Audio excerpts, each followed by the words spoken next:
Le livre de l'Exode, chapitre 13. L'Éternel dit à Moïse, consacre-moi tout aîné, tout premier-né parmi les Israélites, tant des hommes que des animaux, ils m'appartiennent.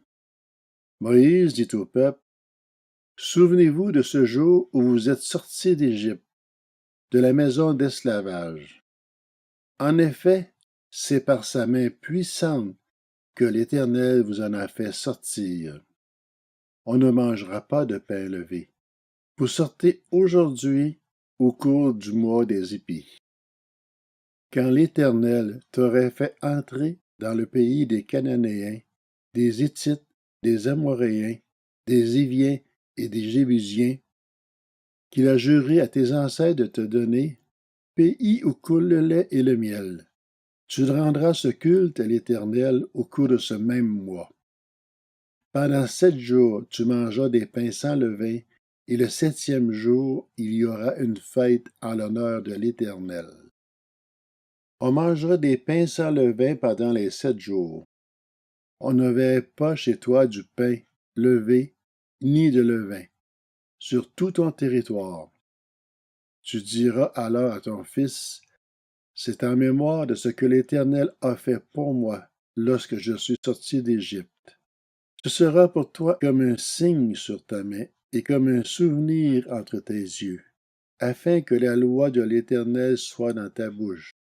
En effet, c'est par sa main puissante que l'Éternel t'a fait sortir d'Égypte. Tu respecteras cette prescription au moment fixé d'année en année. Car l'Éternel t'aurait fait entrer dans le pays des Cananéens, comme il l'a juré à toi et à tes ancêtres, et qu'il te l'aura donné. Tu consacreras tout premier-né à l'Éternel, même tout premier-né des animaux que tu auras. Les mâles appartiennent à l'Éternel. Tu rachèteras avec un agneau tout premier-né de l'âne. Si tu ne le rachètes pas, tu lui briseras la nuque. Tu rachèteras aussi tout premier-né de tes fils. Et lorsque ton fils te demandera un jour, que signifie cela, tu lui répondras, par sa main puissante, l'Éternel nous a fait sortir d'Égypte, de la maison d'esclavage. Et, comme le Pharaon s'obstinait à ne pas nous laisser partir, l'Éternel a fait mourir tous les premiers-nés en Égypte, depuis les premiers-nés des hommes jusqu'aux premiers-nés des animaux.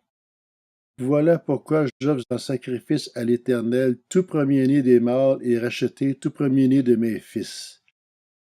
Ce sera comme un signe sur ta main et comme une marque entre tes yeux, qui rappellera que l'Éternel nous a fait sortir d'Égypte par sa main puissante. Lorsque le Pharaon laissa partir le peuple, Dieu ne le conduit pas par le chemin qui passait par le pays des Philistins, même si c'était le plus direct. Dieu se dit en effet, le peuple pourra éprouver des regrets en rencontrant la guerre et retourner en Égypte. Dieu fit donc faire au peuple un détour par le chemin du désert, vers la mer des roseaux. Les Israélites étaient partis d'Égypte en ordre de bataille, et Moïse avait pris avec lui les ossements de Joseph. Car ce dernier l'avait fait jurer aux fils d'Israël en disant, quand Dieu interviendra pour vous, vous ferez remonter mes ossements loin d'ici avec vous. Ils partirent de Sukkot et campèrent à Étam, à l'extrémité du désert. L'Éternel allait devant eux, le jour dans une colonne de nuée pour les guider sur leur chemin, et la nuit dans une colonne de feu pour les éclairer, afin qu'ils puissent marcher jour et nuit.